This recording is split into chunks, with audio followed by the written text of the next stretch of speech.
Well, just a few months ago, big tech tested its powers by blacklisting Alex Jones from every major tech platform all at once. No one really said anything about it because Alex Jones, ew, we're not allowed to like him. We're supposed to think it's okay that he's deplatformed. So, of course, the tech oligarchs were emboldened. And if they can silence one person, why not silence more? And, of course, now they are. Jesse Kelly is a two-time congressional candidate. He hosts a radio show in Houston. Just a few months ago, he came on this show and predicted that Twitter eventually would censor him. You wrote this piece that I thought was really compelling about Alex Jones, and you said, look, I don't agree with Alex Jones's views, but that's not the point. The point, as you articulated, was if you can silence this guy because you don't like what he says, why can't they silence you or me? That is the point, Tucker, and they're coming for you and me next. Well, Kelly turned out to be right. Just this past Sunday, yesterday, Twitter shut down his account, and they did not explain why. Tonight, we're trying to find out what happened. Jesse Kelly joins us live. Jesse, thanks a lot for coming on. You knew this was coming. You presciently predicted it. Why did Twitter take you off its platform? Nobody knows. Twitter kicked me off the platform because I was a mainstream voice on the right that spoke the truth, Tucker, and that's all anybody knows. They've given me no explanation, as they told Congress they would give explanations.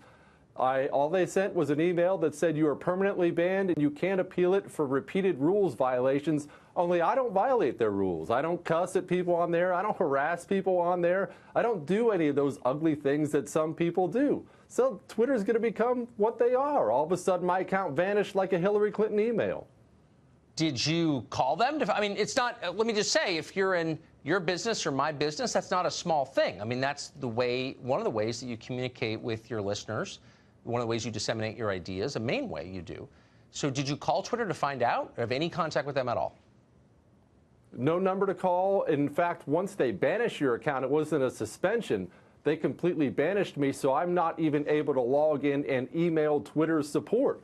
A friend of mine sent me a couple email addresses for people that supposedly work at Twitter, but I'm sure they're not going to answer any of those. They did exactly what I said they would do. They came for Alex Jones first because he's a nut job and they wanted to see how the right would react. They got him, and I knew they were coming for me. They'll come for you too. So when they did come for Alex Jones, the idea was, well, you know, you can have him because he's embarrassing. And no one really said anything about it, in my opinion, in a very cowardly and stupid way. Do you think if conservatives, or not even conservatives, people who dissent from the conventional view of everything that we're now required to believe at gunpoint, if the rest of us start to complain, do you think we can push back against censorship?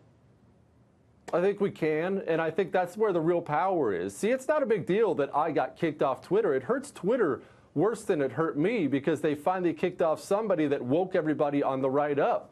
People are now starting to realize what Twitter has become. Twitter's nothing but a platform. It's a blank piece of paper that somehow one day woke up and decided that they were the artist, that they were in control of what gets put on that piece of paper, and that's not where their power lies.